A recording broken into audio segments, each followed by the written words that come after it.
Louvado seja nosso Senhor Jesus Cristo. Nós vamos dar continuidade com essa reflexão, no nosso quinto encontro sobre o mistério da Eucaristia, trabalhando hoje o Evangelho de Marcos, em 3 momentos. No primeiro momento, nós vamos ver a preparação da Páscoa, que encontramos no Evangelho de Marcos, no capítulo 14, do versículo 12 ao versículo 16. Dando, no segundo momento, a sequência da instituição da Eucaristia, que também encontramos no Evangelho de Marcos, no capítulo 14, do versículo 22 a 25. E terminamos no terceiro momento com Pio XII, né? Na segunda parte do Mediator Dei, o culto eucarístico, trabalhando o número 63 e 64. Vamos iniciar com a nossa primeira leitura. No primeiro dia dos ázimos, dos pães ázimos, quando matavam os cordeiros para a Páscoa, os discípulos perguntaram a Jesus: onde queres que vamos preparar para que comas a Páscoa? É um contexto pascal. Jesus mandou então 2 de seus discípulos, dizendo: vão à cidade. Um homem carregando um jarro de água virá ao encontro de vocês. Isso aqui é uma senha. Primeiro que a função de carregar jarro de água não é de homem, é da mulher.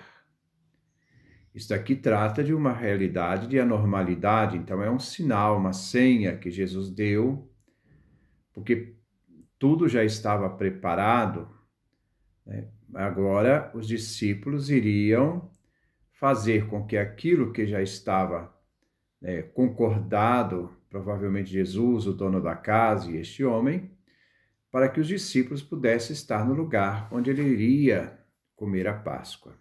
Sigam-no e diga ao dono da casa onde ele entrar. O mestre manda dizer: onde é a casa em que eu e os meus discípulos vamos comer a Páscoa? Então já havia uma certa programação, já havia inclusive esta senha, não é? Então ele mostrará para vocês o andar de cima, que é o cenáculo, uma sala grande, arrumada com almofadas. A sala já estava preparada. Prepare aí tudo para nós. Os discípulos saíram e foram à cidade. Encontraram tudo como Jesus havia dito e prepararam então a Páscoa. Os alimentos, tudo aquilo que precisava ser preparado para celebrar a Páscoa judaica. Diante desta realidade de que já havia uma realidade, uma senha, que já havia sido predeterminada, e que os discípulos vão lá para ajudar então a preparar esta Páscoa, é que então entra esta cena da instituição da Eucaristia. Ela é mediada com a cena de Jesus que vai dizer: olha, um de vós vai me trair. Mas para nós interessa agora dar esse salto para o segundo ponto, que já é a leitura do Evangelho de Marcos, capítulo 14, versículo 22 a 25, que é a instituição da Eucaristia dentro desta ceia pascal. Enquanto comiam, isto é, a Páscoa, Jesus tomou um pão. Esse verbo tomar é um dos gestos eucarísticos. Então, Jesus toma um pão e, tendo pronunciado a bênção, então a bênção, né, no pão, né, o partiu também são verbos ligados à Eucaristia e distribuiu a eles. Então, aqui nós temos 4 verbos que estão ligados à ceia eucarística. Primeiro, tomar o pão, um pão, pronunciar a bênção, partir e distribuir. Esses 4 verbos estão centrados dentro de um gesto eucarístico. E disse aos apóstolos: tomem isto, tomem, isto é o meu corpo. Aquela realidade daquele pão, o pão abençoado na ceia judaica não tinha este sentido, e Jesus então transfere aquele gesto de abençoar o pão e acrescenta agora uma realidade que é propriamente cristã. Ao tomar este pão, Jesus então diz: isto é meu corpo, tomem. Aqui nós vemos a identidade entre isto e pão. A identidade entre aquilo que é apresentado pelo pronome demonstrativo isto e a realidade que é apresentada com esse pronome demonstrativo que aponta, né, meu corpo. Já havia comentado com vocês, muitas pessoas dizem que lá no hebraico não existe o verbo ser no presente do indicativo. Mas isso não quer dizer que a identidade entre a pessoa, eu, e aquilo que eu apresento como identidade, o pão, né, não se refira a uma realidade única e não a uma realidade simbólica. Quando eu digo, numa língua, vamos supor se eu chamasse Márcio, eu, Márcio. Eu sou Márcio. Não tendo o verbo ser, a identidade do pronome eu refere à identidade da realidade do nome. O nome é a pessoa. O pão aqui é apresentado como Cristo. Isto sou eu. E ele diz: tomem, isto é o meu corpo. Em seguida, tomou um cálice,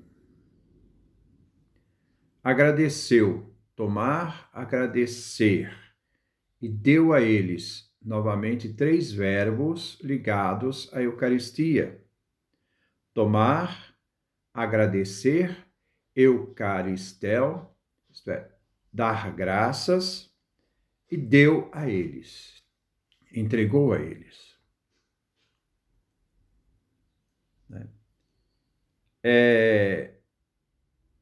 E todos eles beberam, a consequência daquilo que Jesus fazia. E Jesus lhes disse: isto é meu sangue. Novamente vem o pronome demonstrativo, e esta realidade, o pronome demonstrativo, isto aqui, né, é meu sangue. Isto aqui, sangue, sou eu, a minha vida entregue. Isto é meu sangue, o sangue da aliança. Aqui Jesus está instaurando a nova aliança. Uma aliança que não foi celebrada como o Antigo Testamento, com sangue de animais, e eu digo sempre irracionais, mas agora pelo próprio sangue de Cristo que será derramado na cruz. Porque aquilo que vai ser derramado na cruz veio antecipado aos discípulos nesta ceia. E aquele cálice que os discípulos estão tomando, Jesus diz: sou eu, é meu sangue, é a nova aliança. Aquele sangue derramado na cruz veio antecipado agora na ceia para os discípulos. Eles participam do mistério da cruz antes que aconteça. e diz: o sangue da aliança. Agora não é a antiga aliança, agora é a nova aliança, que é derramado em favor de muitos. Ele é derramado na cruz, aquele sangue que vai ser derramado na cruz está presente naquele cálice que Jesus passa aos discípulos e depois diz-lhes: isto é o meu sangue, o sangue da aliança. E depois Jesus diz: eu garanto a vocês, nunca mais beberei do fruto da videira, isto é, na Páscoa, até o dia em que beberei o vinho novo no reino de Deus, né? Até a realização plena do reino de Deus. Ora, São Lucas fez uma diferença, se vocês lembram, no nosso primeiro encontro, ele fez uma diferença entre os cálices, né? O primeiro cálice, o segundo cálice. O primeiro cálice era o cálice da Páscoa judaica. E neste cálice da Páscoa judaica, Jesus então também disse, né? Eu nunca mais beberei do fruto da videira, até que venha o reino de Deus. Mas a Eucaristia de Lucas está presente no segundo cálice, né? E neste segundo cálice, em Lucas, essa expressão que foi dita no primeiro cálice não se refere ao segundo cálice, que é o cálice eucarístico. E diz: eu garanto a vocês, nunca mais beberei do fruto da videira, até o dia em que beberei o vinho novo no reino de Deus. O novo vinho, né?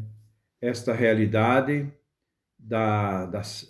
do grande banquete escatológico do fim dos tempos, onde na sua glória nós vamos participar dessa grande Páscoa, essa Páscoa definitiva, distinto da Páscoa judaica, porque a Páscoa judaica foi a saída da escravidão do Egito para a terra prometida.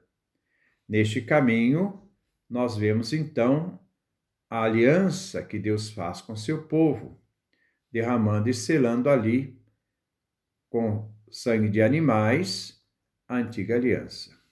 Agora, os cristãos também realizam isso, só que o sentido é outro. Para nós é a passagem da morte para a vida.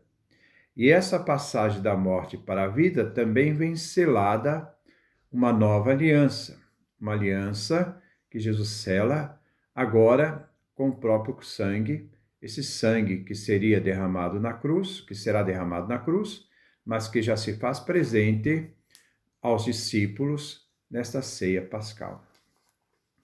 No terceiro e último momento, nós vamos então continuar essa segunda parte do documento de Pio XII, Mediator Dei, onde ele fala do culto eucarístico. E vamos tentar então caminhar refletindo o número 63 deste documento. Ele diz: também idêntica é a vítima, isto é, o Divino Redentor, segundo a sua humana natureza e na realidade do seu corpo e do seu sangue.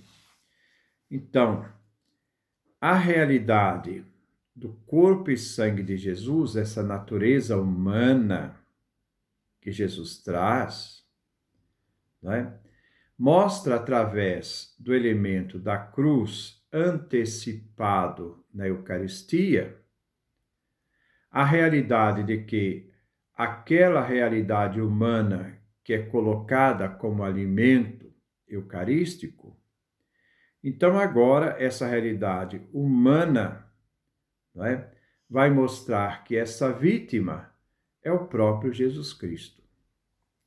Essa realidade humana que foi dada em Maria, porque Maria que deu a humanidade perfeita e completa ao Filho de Deus, e que chega ao momento de selar esta aliança, né, através da realidade do seu corpo e do seu sangue, a que se faz referência à humanidade. Diferente, porém, é o modo pelo qual Cristo é oferecido. Então, há uma realidade da Eucaristia, há uma realidade da cruz. Vamos ver. Na cruz, com efeito, ele se ofereceu todo a Deus. Aquele momento em que Jesus então diz: Pai, nas tuas mãos entrego o meu espírito. É a total oferta a Deus. Isso aqui me faz lembrar a terceira noite de São João da Cruz. Primeiro, a noite dos sentidos. Não ser escravo das coisas. O segundo, né, que nós encontramos lá em São João da Cruz, né, é a noite da fé, né, da realidade árdua da fé. E que mesmo nas realidades de desolação, a pessoa diz: eu creio. E a terceira é a noite de Deus. Meu Deus, por que me abandonastes? A noite de Deus, que faz com que a pessoa tenha essa confiança final. Nas tuas mãos entrego o meu espírito. Então, na cruz, com efeito, Jesus se ofereceu todo a Deus, com seus sofrimentos, no sentido de redenção.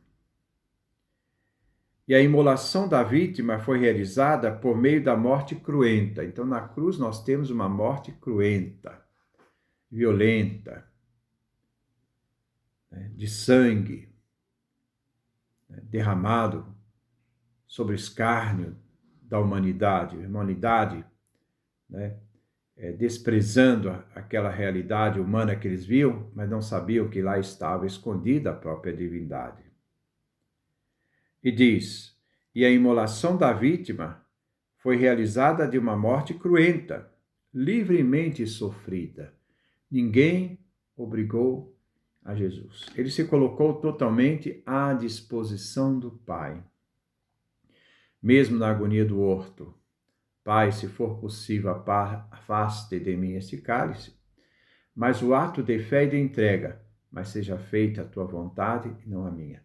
A vontade de Deus acima daquilo que o Filho realizava na sua realidade humana.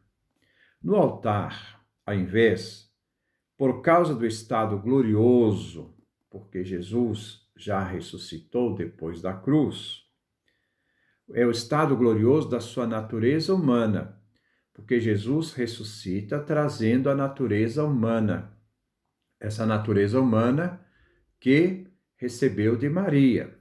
Aqui nós temos novamente, acho que eu fiz a referência no encontro passado, a referência de Santo Irineu, né? Maria concebeu o Filho de Deus no corpo passivo de morte e Jesus ressuscita num corpo não passivo de morte. Mas é o mesmo. O crucificado é o ressuscitado. O ressuscitado é o que traz as marcas da cruz. Com a diferença, ele ressuscita não mais um corpo passível de morte, diz Irineu. Então, por causa do estado glorioso de sua natureza humana, a morte não tem mais domínio sobre ele, porque na cruz ele venceu a morte. Então agora, o reino da morte não mais toca a realidade humana de Jesus, porque ele ressuscita trazendo esse corpo glorioso, não mais passível de morte. E por conseguinte, não é possível a efusão do sangue, porque o sangue da cruz já foi derramado. Mesmo aquele sangue que foi derramado na cruz, que os apóstolos participaram, na ceia eucarística, eles participaram por antecipação do mistério da cruz, mas esse mistério da cruz, de uma forma definitiva, não tem mais essa efusão do sangue, essa efusão que aconteceu na cruz. Mas a divina sabedoria encontrou um modo admirável de tornar manifesto o sacrifício do nosso Redentor, com sinais exteriores que são símbolos de morte. Já que, por meio da transubstanciação, então não é transsignificação, nem transfinalização, mas a transubstanciação do pão no corpo e do vinho no sangue de Cristo, que é uma realidade, nós participamos deste mistério do Cristo, tem-se realmente presentes o seu corpo e o seu sangue. Preste atenção, tem-se realmente presentes. É realidade. Essa realidade da cruz antecipada, que nós participamos, hoje se faz presente o seu corpo e o seu sangue. As espécies eucarísticas do pão, do vinho, sob as quais está presente Jesus Cristo, simbolizam a cruenta separação do corpo e do sangue. Então, aqui, nós temos que, diante dessas espécies eucarísticas, pão e vinho. O pão não perde a sua propriedade, ele vai ser sempre pão ali apresentado pelos nossos olhos. Mas a nossa fé diz, eu vejo pão, mas é corpo de Cristo. Eu vejo vinho, mas é sangue de Cristo. Porque a matéria não mudou, mas a substância mudou. E aquilo que nós vemos pão, para nós é corpo. Aquilo que nós vemos vinho, para nós é sangue. A realidade da mudança da substância daquilo que representa as duas realidades, pão e vinho. E ele diz, as espécies eucarísticas, pão e vinho, sob as quais está presente, simboliza a cruenta separação do corpo e do sangue. Jesus não morre derramando esse sangue cruento. A Eucaristia é uma celebração incruenta do mistério da cruz.